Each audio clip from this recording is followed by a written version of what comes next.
Guys, we want to tell you about one way you could really help the show without any downside for you guys. If you shop on Amazon at all, if you go to our website, TYT-network.com, there's a link to the Amazon, and if you use that link, and better yet, if you bookmark that link, that helps us a tremendous amount. That helps run the show because that actually gives us good proceeds without any cost to you. Yeah, so it's super simple. If you happen to shop on Amazon and you do so using that link on our website, a portion of the proceeds goes toward the show. It doesn't cost you anything. You're not paying more for the product. And it helps us keep the show independent, helps us keep doing what we're doing, and it's awesome.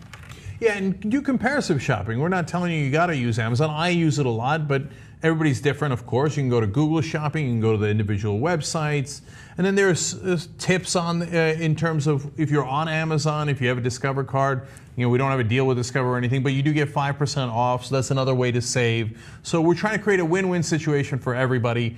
And so if you use Amazon, please go to tytnetwork.com, use our link, and bookmark it, and so that every time you do shopping on Amazon, it'll help the Young Turks. Thank you. We really appreciate it.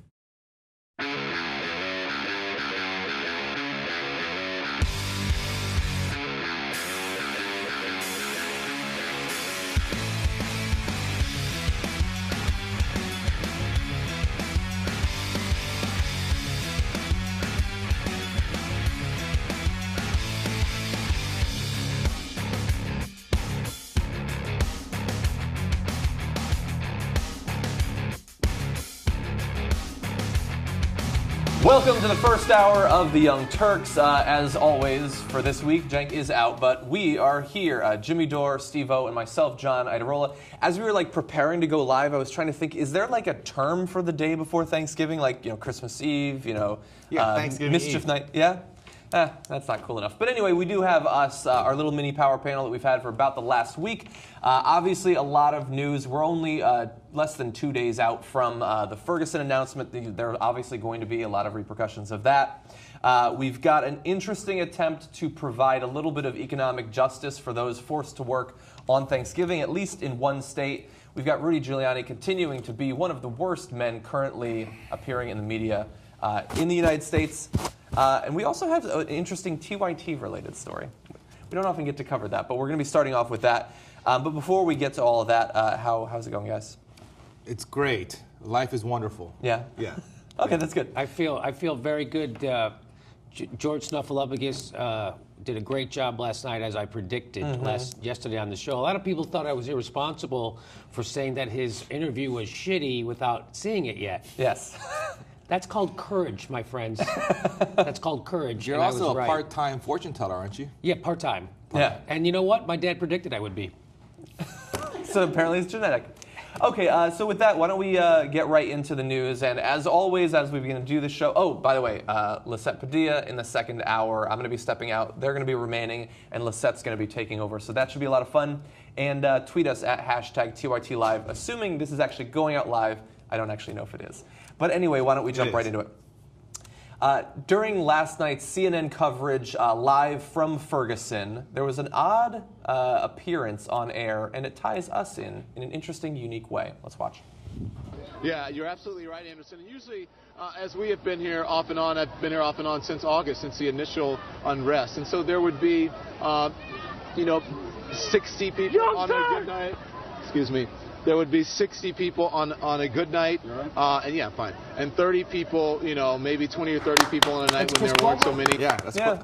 Yeah. So Chris Cuomo, he just trolled me on Twitter a couple days ago about 3 or 4 times because I was giving him shit that he didn't know how many permanent jobs were created by the XL pipeline. How many did he say? He wouldn't say. Oh, okay. And I said, hey, if anybody wants to know how to shut up Chris Cuomo, ask him a general question about the news. Like how many permanent jobs are created by XL Pipeline? And he would not respond to that. But what he would say shit like this is, I've got more cousins than you have reach.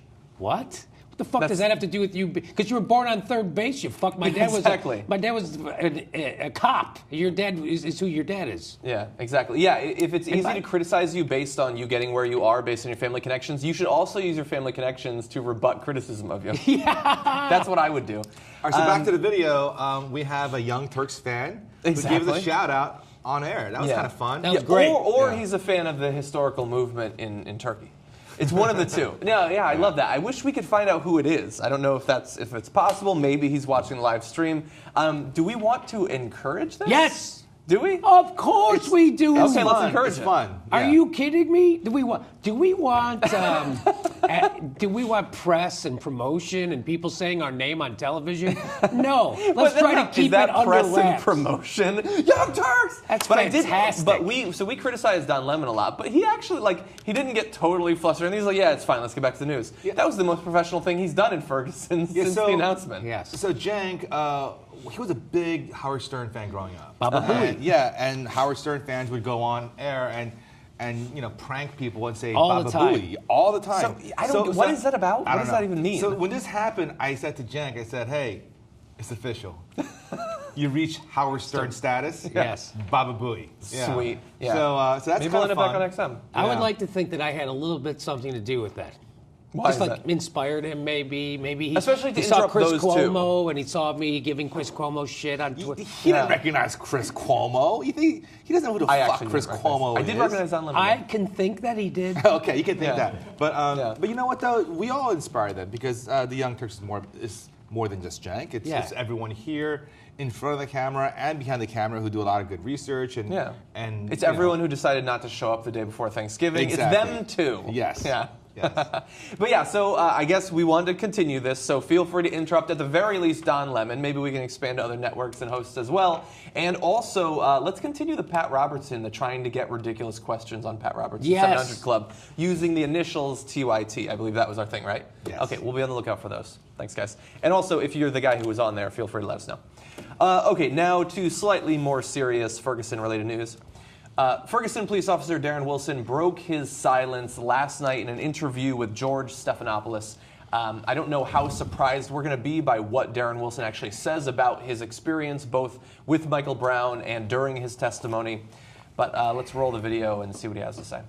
So you're kind of in the middle of the street like this? Yeah, it was like if the street's this way, my car was angled that way. Mm-hmm. It kind of blocked them from escaping, and it just kind of provided a little security for everybody.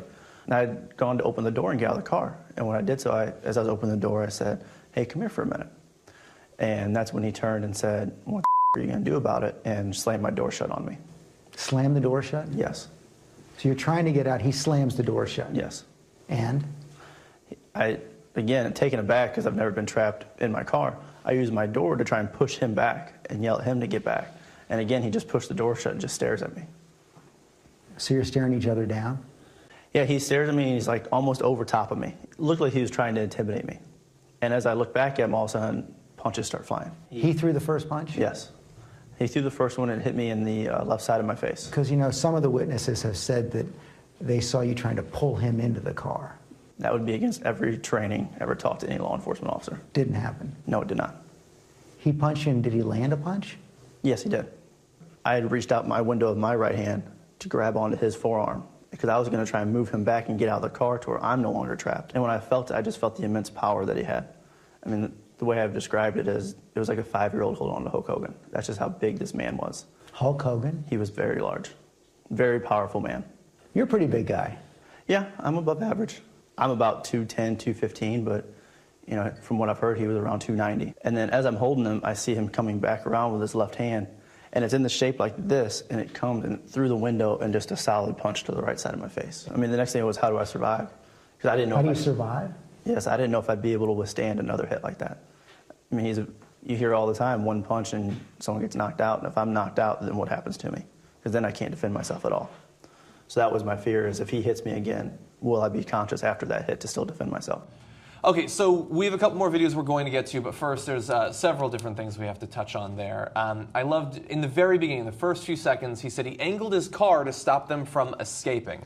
Now, as the police chief told us a few months ago, he had no knowledge about the robbery, so apparently he was worried they would escape when he told them to get on the sidewalk, that they would flee, and that would be a massive problem that he had. His story doesn't make any sense. Okay, so I guess apparently, because he felt like that guy was Hulk Hogan, so apparently you're justified in killing someone when you feel threatened by Mr. Nanny. Yes, exactly. I had forgotten about that. So that's obviously a problem. He's 6'4", by the way. People forget that Darren Wilson. Now, we're going to show the clip of him asking him how big he is, or no? Yeah, we're gonna get to that. Okay, let's get to that. Yeah, it's easy to forget that he's 6'4" when his voice is cracking because he's still so scared of Michael Brown, even though he's already killed him. The story, there's another point in there that doesn't make any sense to me.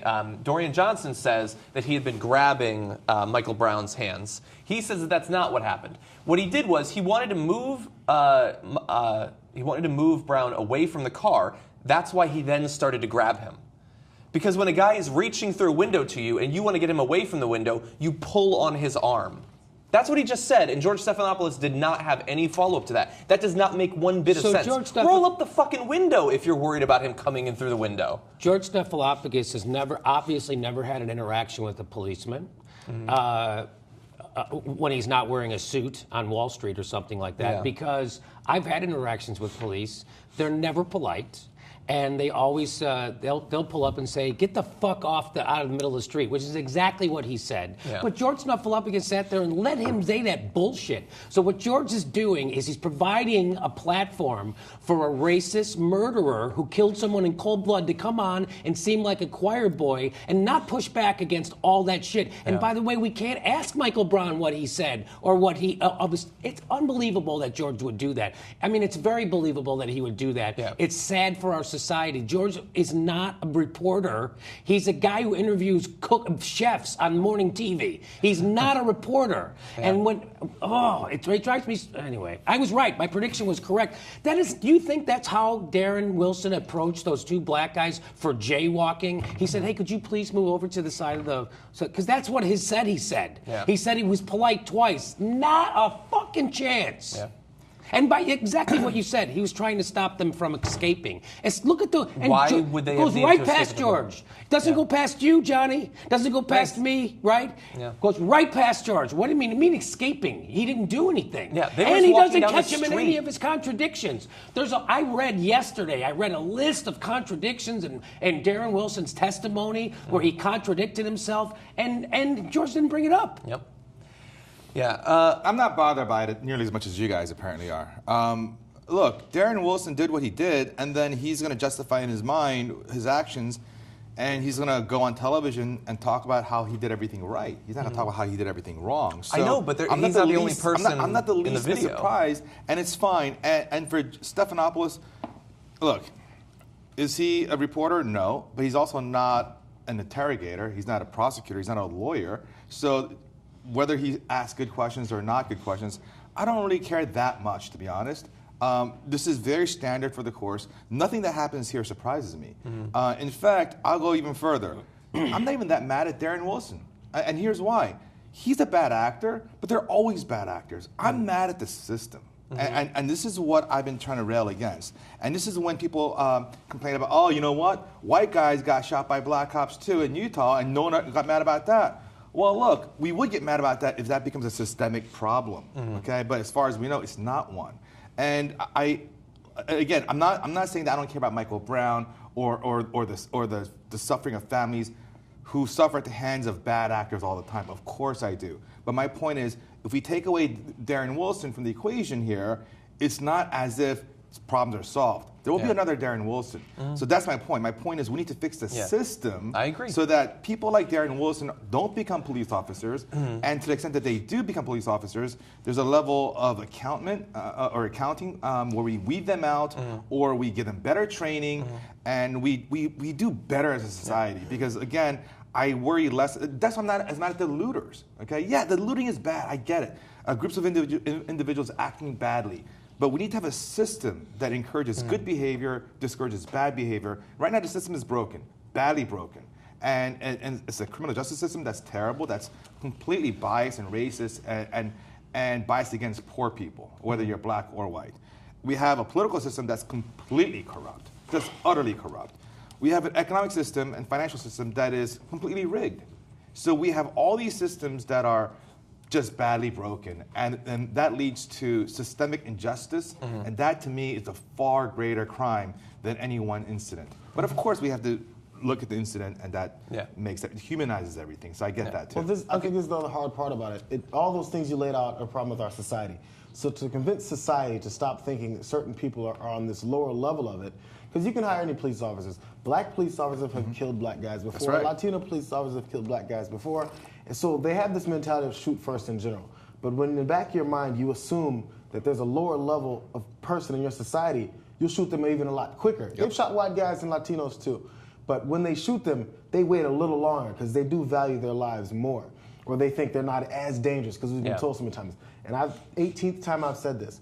Black folks who don't know whatever black guys out here walking around menacingly as they think they're dangerous too. Black people are afraid of other black people because the whole society has been convinced that this group of people is scary and dangerous, even their own folks that are like them. So the hard part is changing the minds of society and believing it. It's been so systemic and so, from TV to radio to music to video games. We complained about video games and stuff before.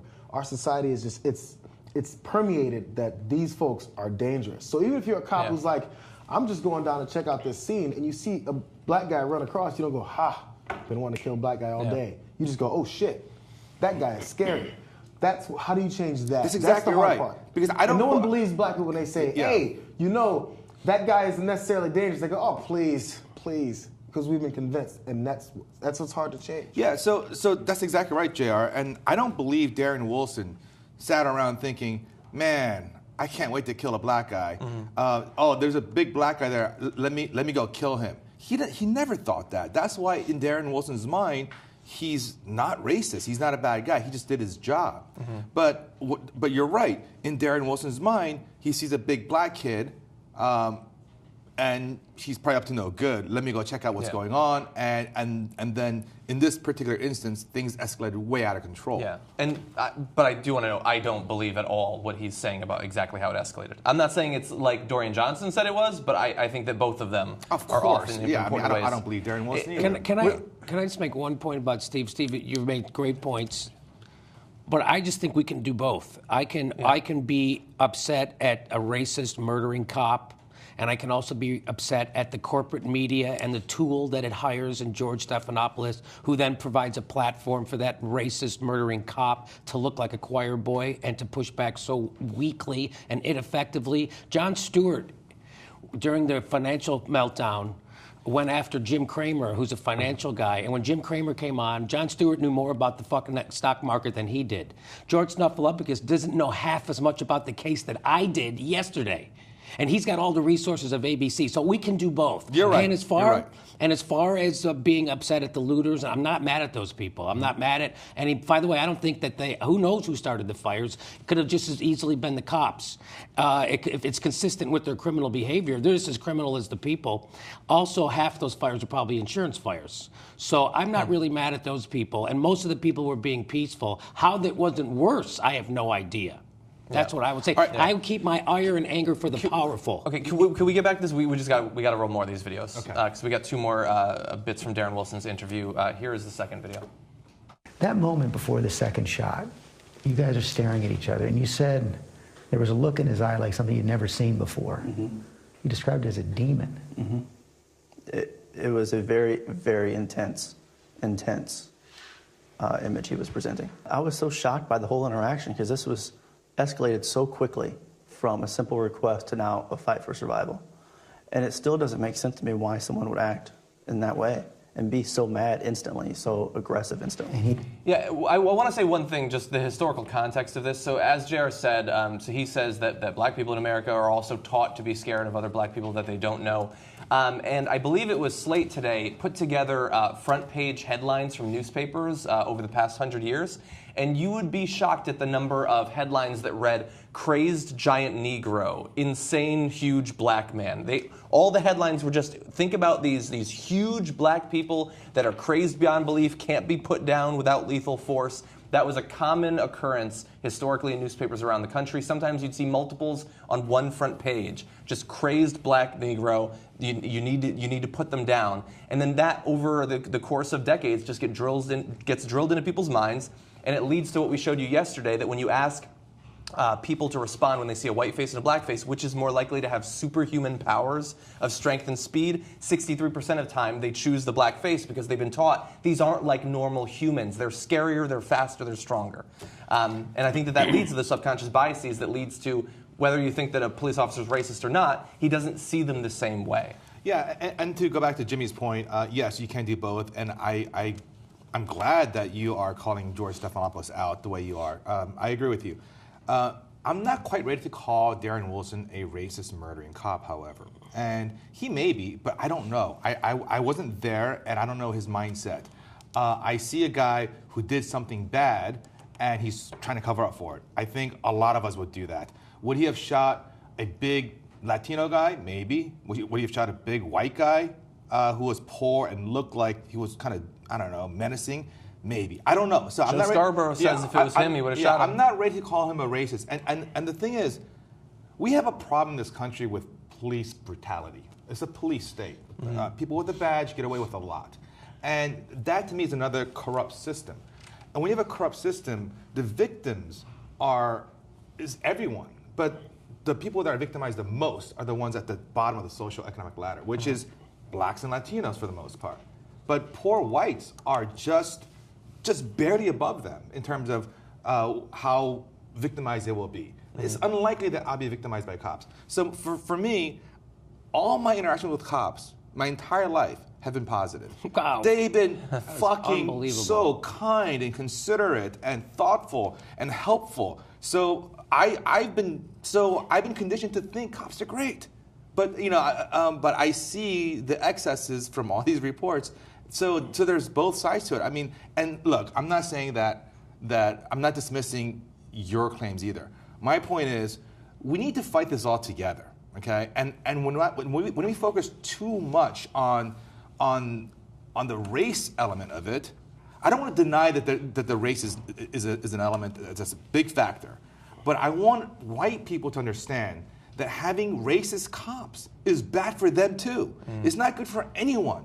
So I don't understand why anyone would cheer for Darren Wilson, okay? At best, he's a person who acted hastily and killed someone he should not have killed, at best, right? At worst, he's a racist murderer, right? But he can't even admit the best case scenario. But let's say at best, he shouldn't have killed someone. You shouldn't cheer for that guy. You should demand better. You should demand better from our police force.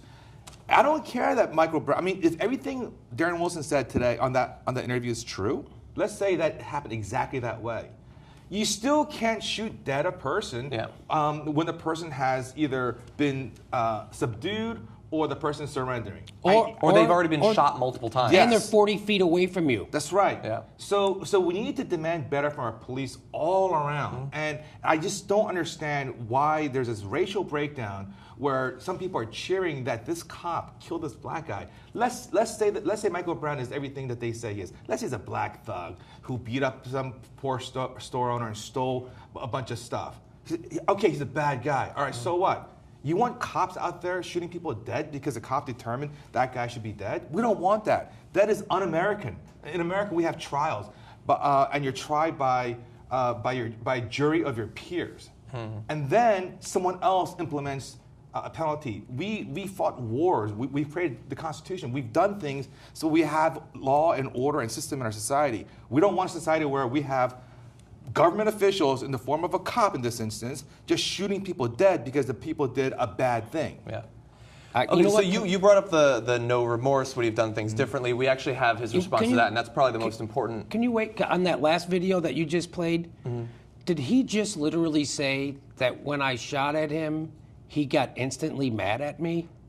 Is that what he said in that video? He did say that in his testimony. I don't know if that was in that particular video, but we did cover that part of the testimony. Yeah, and he looked pissed after I fired at him. Boy, and hit his I hand. tell you, after I started shooting at him, he gave me the dirtiest fucking look. Yeah. What is wrong with that guy? Yeah. Okay. Darren Wilson, he doesn't mind being shot at. Yeah, actually. no. Yeah, most people don't know that about him. Very cool under fire. So here is perhaps the most important question that was asked of Darren Wilson and his response. And when you look back, is there anything you could have done differently that would have prevented that killing from taking place? No. Nothing? No. If he would have gotten on the sidewalk and followed Dorian Johnson to the sidewalk, I probably never would have noticed cigarillos. I would have gone and gotten lunch and continued my day. He would have continued his. The Brown family came out with a statement last night where they said, "We are profoundly disappointed that the killer of our child will not face the consequences of his actions. What do you think when you hear that? I think those are grieving parents who are mourning the loss of their son. Not only is there anything they could say, but again, I'm sorry that their son lost his life. It wasn't the intention of that day. It's what occurred that day. And there's nothing you can say that's going to make a parent feel better. It sounds like you don't think you were responsible. I did my job that day. Do you feel any remorse? Everyone feels remorse when a life's lost. Like I told you before, I never wanted to take anybody's life. That's not the good part of the job. That's the bad part of the job. So yes, there is remorse. I just did my job. I did what I was paid to do, and that was my job. I followed my training. The training took over. The training led me to what happened. I maintained the integrity of this investigation. That's it. Okay, well, we proved yesterday on the show that they didn't follow training, even after the killing. They didn't follow any of the training. They didn't follow protocols. They were already conspiring to cover up for this guy murdering a guy unarmed. And if that's following your training... I don't doubt that is. If following your training means you shoot an unarmed man from 35 to 40 feet away 6 fucking times, then we need to get better training. That is bullshit. And again... the corporate media provided a platform for him to sit there like a choir boy with his voice cracking like he's Opie Taylor and all that shit, and to put on this bullshit front. And it was unnecessary. I'm not the first one to say. Robert Reich even came out this morning and said that it's not what they should be doing. Yeah, and again, I don't, like, his story is so inconsistent. He says if he had just gotten back up on the sidewalk, this wouldn't have happened. But no, you said you were stopping them from escaping. Which is it? Were they just walking along and you were trying to get them to move orderly onto the sidewalk? Or were they criminals that you were trying to apprehend? He keeps switching back and forth. And John, you were able to pick that apart easily on the fly. George Snuffleupagus totally goes right past them. Well, look, there's nothing that Darren Wilson said in this interview that surprised me, even one tiny bit. Of course he's going to say that. He's going to go out there and say things that are self-serving. And did we expect anything other than what George Stephanopoulos said? No, I predicted it. Yeah, you predicted it. So, again, the fact that there's an interview, we all know when he goes on to do an interview, he's going to go on to say self-serving things, okay? And I don't think that's necessarily even bad. Like, that's what people do when they go on interviews. Let me ask you a question, Steve. Who do you think would have done a better job interviewing him? George Stephanopoulos, Chuck Todd, Stephen Colbert, or Jon Stewart? Yeah. That's why he didn't go on Stephen Colbert or Jon Stewart. Okay. That's why he went on George Stephanopoulos. That's right. Newsmen. I think Chuck Todd would have done a better job than George Stephanopoulos. Yeah. Yeah, he would have done it. Yeah, so. But not better than Jon Stewart or Stephen Colbert. That's right. But that's why he went on George Stephanopoulos. Yes. So as soon as we knew that Darren Wilson was going to go on television to do an interview, well, we know he's not going to go on to get grilled. We know he's going to go on where he has the best opportunity to say his side of the story. Right. Yeah. It's like when Dick Cheney used to go on with Tim Russert, because he knew it was very friendly atmosphere. Yeah. That's according to Dick Cheney, by the way. We also have to note that the Darren Wilson exclusive interview after the announcement, I'm sure they shopped around with every single host on every network, and they probably went with the one who agreed to give him the softest questions and to do the most editing and that sort of thing. That's almost certainly the case. So we're going to have to go to our first break. But before we go to our first break, I do want to read you one interesting quote that I found in a Think Progress piece. We've been talking about how the way that McCulloch, the prosecutor, managed the grand jury proceedings was completely unprecedented. And you may have questioned our interpretation of it. So I've decided to enlist a man that perhaps you'll respect more than you respect me. Justice Antonin Scalia. Here's what he says about grand juries. It is the grand jury's function not to inquire upon what foundation the charge may be denied, or otherwise to try the suspect's defenses, but only to examine upon what foundation the charge is made by the prosecutor. Neither in this country nor in England has the suspect under investigation by the grand jury ever been thought to have a right to testify or to have exculpatory evidence presented. That was Justice Antonin Scalia in 1992. Wow. And the exact opposite of that was done in this case. Exact opposite. Just very briefly, because I'm a former prosecutor. The fact that this prosecutor couldn't get an indictment is an absolute joke. An absolute joke. And it is just a small exaggeration when I say that I could have gotten an indictment against the two of you guys for the murder of Michael Brown. That is how simple it is to get an indictment. During a grand jury proceeding, you can present any evidence that is otherwise inadmissible at trial. So you can bring in hearsay evidence. You can bring in evidence from lie detector. Lie detector. I mean, if you got evidence from a coerced confession, that's fine too. And everything is fair game for the prosecutor. And you only have to introduce your side, not the other side. It is the easiest thing in the world. So when you have an instance where person A shoots person B with a gun, and person B is dead, and person B is unarmed, to not get an indictment is just ludicrous. Well, so what? Yeah, so exactly. It's a probable cause finding. It's not a determination of guilt. Exactly. It's just to see if you go to the next step. And by the way, so people are saying, like, oh, this is the way justice was served, that this is what the grand jury said. This is we have to abide by their decision. No, we don't, by the way. This is not a trial. Yeah. And I think that's the thing. I mean, if he went, at least Trayvon Martin's case went to trial. Yeah. But at least a jury heard the evidence, right? So this didn't happen. I think that's why people are so outraged that the guy doesn't even go to trial. Yeah. We gotta go to break. I gotta read this though, really fast. So what the prosecutor said to the grand jury, go to Think Progress, read the entire piece. But he talks about if you find anything that would seem like it could get Darren Wilson off, then you cannot return an indictment. This is a prosecutor. Because both are complete defenses to any offense, and they both have been raised in the evidence. Saying, if you find this, and by the way, we found this, you cannot return an indictment. He is actively trying to dissuade the grand jury from returning an indictment. There is no way they should not have a second grand jury. No prosecutor has ever uttered those words. It is ridiculous. Anyway, it's ridiculous enough that we're going to take a break and then return with more stories. Continue to tweet us at #TYT-Live, and we'll be back in just a few minutes. First out of the Young Turks, John, Jimmy, and Steve here. Apparently, we did not really announce that we would be doing the show live, so the tweets are not coming in all that fast. But that's okay. We're also going to be broadcasting this at 3 if you'd like to rewatch it for whatever reason. So lots more to cover in this first hour. Why don't we jump right back into it? Last night, Darren Wilson had his interview with George Stephanopoulos, and it was not particularly well received by some parties, most particularly the family of Michael Brown. So this morning, Michael Brown's father and mother appeared on CBS this morning to respond, and here's what they had to say about Darren Wilson's interview. All that's taken place, what do you hope happens now? What do you want to see happen now? Just change. So we asking for, we actually don't accept that our son is gone, but we're dealing with it. But it's other families that went through the same situation, and we all just want change all over. So his conscience is clear. How could your conscience be clear after killing somebody, even if it was an accidental death? And to allow the body to lie there for 4 hours. Exactly. We couldn't even have my son organs donated. You understand that? They wrong. They know they wrong. And Ferguson has never come to me and even gave a condolence to me. Anything. No one. Nobody in an official capacity has come to you. And when I say come to me, like me and you are sitting here. Not the police chief, not the mayor, not anybody. No. It's come to say. No.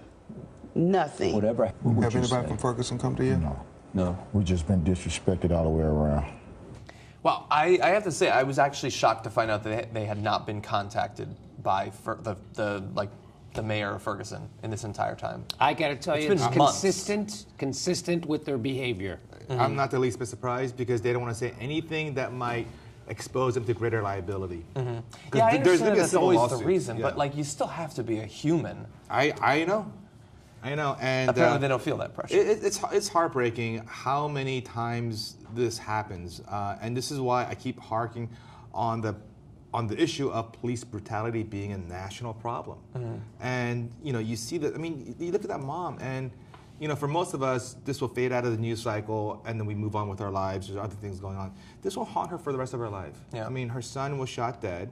Under a best case scenario, under cloudy circumstances, right? If it's not outright murder. And then his body's just laying there for 4 hours in the sun. Yeah. And she's... And then to have to watch the interview with Darren Wilson. I mean, I'm sure, I have a feeling that she's covering, She didn't watch that interview. There's no way. There's no way she could have watched it. I couldn't watch that interview. She can't watch that interview. That could be gut-wrenching. Yeah. But also, I mean, like think about, so we've been analyzing all the seemingly intentional mistakes of the prosecution with the grand jury. Like, she's obviously paying far more attention to know that not only did you not get justice in the normal way that justice is denied in America, that you go to trial and they refuse to convict a cop of pretty much anything. Historically, that's been the case. But you don't even get to that. You have this sham of a grand jury. So you have to go forward with your life, and people are going to be telling you, well, they tried, but apparently the cop didn't do anything wrong. Like, you have been lied to by the justice system. That's why I'm so much angrier at the prosecutor than I am at Darren Wilson. Look, as I said in the last segment, Darren Wilson did what he did. I don't know how culpable he is for his actions. After he did that, of course, he's naturally going to cover himself up. I get all of that. What I don't get is the prosecutor, who has basically issued a statement to the police. You can kill whoever you want. I'll cover your ass. We'll continue to cover your ass since he's been doing it for decades. And again, this transcends the issue of race. This is an issue with power versus people without power. It's people with power saying we can do whatever we want, whenever we want, however we want, to whoever we want. And nothing can be done. And that to me is heartbreaking, and that to me is why this prosecutor is the worst actor in this entire debacle that happened. Yes. No. Maybe the only second only to Darren Wilson. But I will say, here's what Robert Reich said about it. He said the role of the media isn't to guess whether someone's guilty or innocent, or to give the accused free airtime to explain his side of the story, as ABC did this morning. It is to report the news. And I'll give you one more quote from Serpico. Serpico says, police make up a peculiar subculture in society.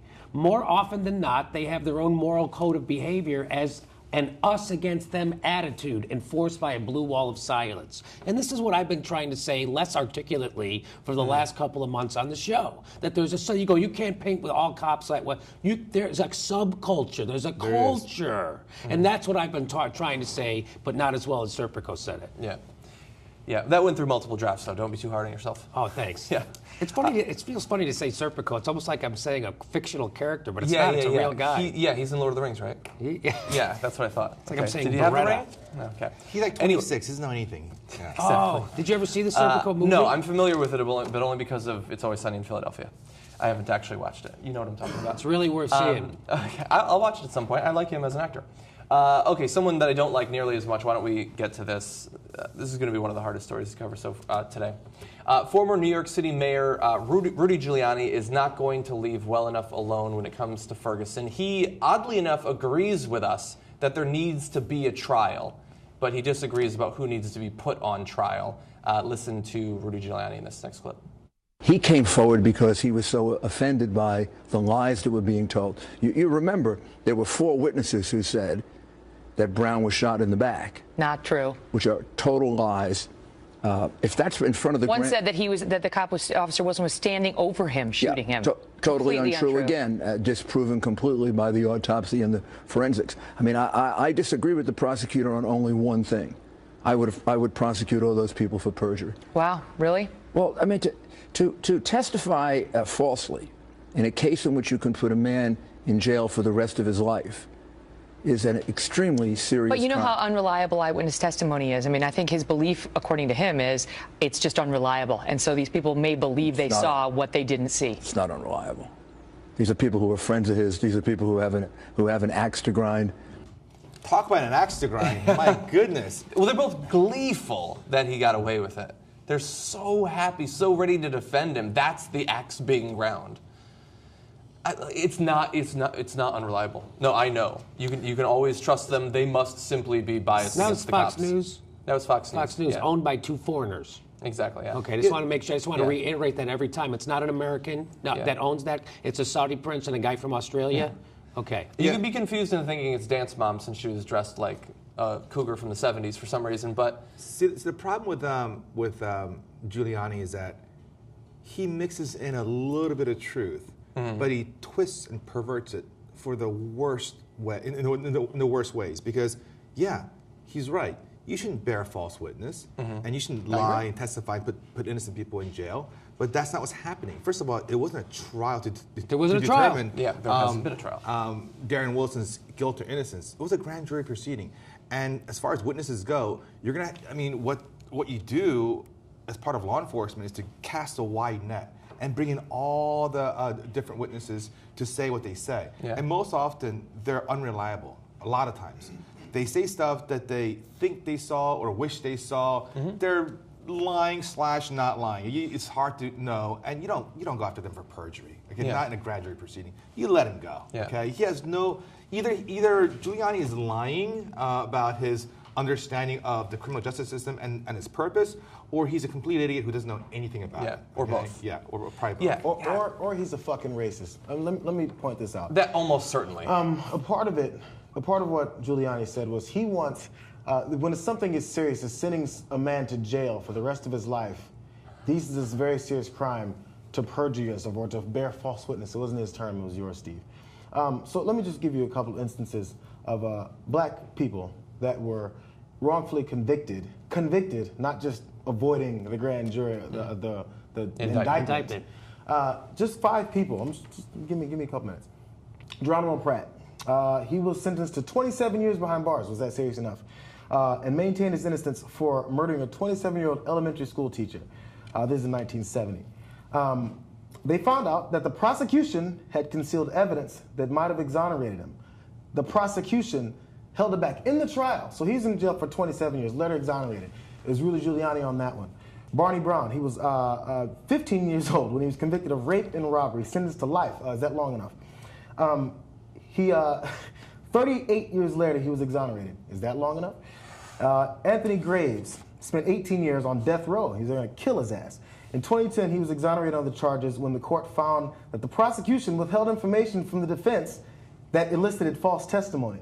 He was later denied compensation because the words "actual innocence" weren't used in the ruling. Raymond Towler, convicted to a life sentence, is that long enough, for an alleged rape, kidnapping, and felonious assault of 2 teens in 1981. 27 years later, his sentence was vacated when DNA tests proved him to be innocent. What do you know? Last one. Jimmy Bain, he was 19 when he was convicted of charges of kidnapping, burglary, strong-arm rape, because black folks have the stronger arms. Maintained his innocence in prison, hand-wrote 4 motions in 2001 to have DNA testing. Those were all denied. He wrote a 5th one finally, and he was directed to have a hearing on the case. He was later given that permission. The DNA testing exonerated him after 35 fucking years in prison.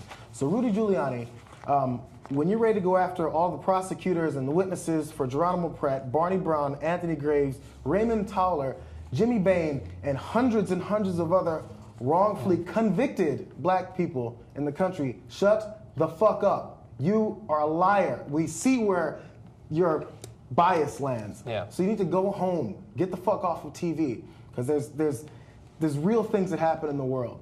And some of these cases are just off DNA evidence. We're talking about liars, blatant liars, prosecutors. Their position is to do things the right way. But he doesn't care about that. In any of those cases, did they go after the prosecutors that knowingly withheld the information? I asked because we just have to say it. Those prosecutors were promoted. Okay, so that's ridiculous. So JR, thank you for bringing that up. That's an excellent point. And these stories of wrongly convicted people, almost always poor. 99.999% of them are poor, and usually black. Usually black. These stories fill our prisons from coast to coast. And it's absolutely heartbreaking when if you ever get a chance to speak to one of them. I mean, your heart just crumbles because it's just disgusting what they go through. I mean, I get outraged when my wife tells me that I left the milk out overnight and I didn't, right? Like, don't falsely accuse me of that, right? Imagine being falsely accused of something like rape or murder and nobody believes you. And your friends and family don't believe you after a few years. And I was speaking with one of these gentlemen. He was exonerated after 28 years. And he said one of the worst part of it all is that in every proceeding, it was the state versus him. Mm. All the paperwork said that. The judges would say it. The bailiffs would say it. It was always the state versus so-and-so. Yeah. And he said he just felt so small. And everyone's against me. My entire state is against me. Society is against me. But I didn't even do it, and nobody would believe me. Yeah. And he is spending day after day just hoping and praying somehow this mess be straightened out. And and then you just lose all hope. Yeah. And he's finally out, and he said one of the hardest things is trying to kind of reacclimate. Like, the world's totally different. Yeah, he was put away when he was 17. So he never went to college. He doesn't know how to date. He doesn't know how to shop for groceries. And he said it's just such a painful reminder day after day. These stories fill our society, and we don't do anything about them. I mean, besides a few brave souls like the Innocence Project and other great people, I mean, people like Giuliani, fucking scumbag who asked people for $9.11 for donations when he ran for the president. People like that have the audacity to go on television and cry about poor Darren Wilson, who wasn't even indicted. Yeah. He wasn't even indicted. Yeah. I mean, he is an opportunist and a scumbag of the worst sort. Yeah, he looks at that situation, he looks at the grievances that are being expressed by the Ferguson community, communities around the country, and he says that the thing that's been lacking this whole time is that black people in Ferguson haven't paid enough. And so we need to go in and we need to put more in jail. And by the way, like we've pointed out the obvious. I just want to reiterate. It's mostly black people who get screwed like this, but it's not just black people. Yeah, exactly. It's everyone. That gentleman in Texas, I forget his name, he was falsely convicted of setting fire to his house and burning his young daughters to death. And they killed him. And they executed him. And he's white. And imagine the pain that he went through. He just lost his 2 daughters. Yeah. And now he's being blamed for their death. People are saying that he murdered them. And then, to his last breath, he denied it. He maintained his innocence, and they executed him. And perhaps we shouldn't kill people then. Well, that's a whole different topic. But yeah, but the point is, prosecutorial misconduct and injustice in the criminal justice system runs rampant. And this is an issue that plagues all Americans. Yeah. Well, how about we go and we lock up some of them as an example for those who are going up through law school right now, who are becoming prosecutors, to know that if they tamper with evidence, if they hide evidence, then in 10 or 15 or 20 years, they could end up in jail well, too. Giuliani doesn't want that. He doesn't want that. No, he clearly doesn't, but I don't think it sounds like a bad idea. So now, I don't think that the executive branch's response has been strong enough to this. I think it's lacked imagination. I think it's lacked backbone and spine. And I recommended this morning, like, why doesn't the president call a national conference of police chiefs and say we have to have a national standard? We can't. This happens every goddamn day. There was another kid shot on a playground by cops. What was he? 12 years old. He had a toy gun. They're shooting first. They're not returning fire. They're shooting first at kids. Well, they shot that kid at the Ohio Walmart. Yes. And he's carrying a gun that they sell at the goddamn store. Yeah. And they shoot. Nothing happens to the cops. So why? And so, again, my anger's with power. Power would be Barack Obama and Eric Holder. Where is their... They have no imagination. They have no solutions to this. They don't have any ideas to try except to come out again and remain calm. Remain calm and castigate the people who are raging with anger, rightfully so. Yeah. And again, I know you want to keep this as unracial as possible, but I mean, we have to compare the two examples of just this year. You have the guy in Walmart, a young black guy who has a gun that they sell there. We've seen the videotape of what happened. The cops come in and immediately begin shooting at him. They don't say anything, they begin shooting. And yet you go across the street to Target and you see a group of guys in Texas walking around openly with their long guns saying, "Why the hell are you looking at me funny? This isn't intimidating. Why are you scared of us? We're just exercising our rights." And so, I mean, the idea that there isn't a huge racial component. No, there is a huge one. There is a huge racial component. My point is that I agree with you on that white people have to be on board with this. They should be on board because it impacts you less than it impacts black people. But you're crazy. You're crazy for not on the side to stop it. I mean, this is an insane amount of injustice that's rampant through society with cops killing people all the time. I mean, it's. You know, there was a report that came out that said that this is just by self-reporting. This is local cops self-reporting to the FBI. Every week, 2 black men are killed by cops in this country, by white cops, not by other race cops. So there are multiple races of cops killing multiple races of people every single day. So that's diversity. That's the American dream right there. Yeah, and one other thing, I know we're just about to end the show, but you brought this up about the guy who said it was the state against him. Somebody tweeted this to me. It was an excerpt from the testimony during the grand jury. They had, when they file a report about what happened, so in the case of Darren Wilson and Michael Brown, the automatic presumption is that the person was unjustified in engaging in violence with the cop. So under the victim heading in their police report, it was Darren Wilson was the victim there. And so again, it gets into the same idea that it is the system against you, and all too often the system wins out. But that's all the time we have for the first hour. When we come back, we will have the second hour. Next week when we come back, we will have non-Ferguson related news. We'll also have more Ferguson news, to be honest. But so we're not going to do Schumer? The Schumer? I don't think we have time for Schumer. I mean, Lisette's waiting, other prepping. I might give her the Shabiha story. You guys got to see the Shabiha. I would love for her to cover that. I'll try to get her to do it. But yeah, so we're going to take a couple-minute break, and when we come back, the second hour with Lisette Padilla. You liked that, didn't you? All right. If you want the whole show, you like it even more, go to TYTnetwork.com. Go under Member Options, and you can get the whole show anytime you like.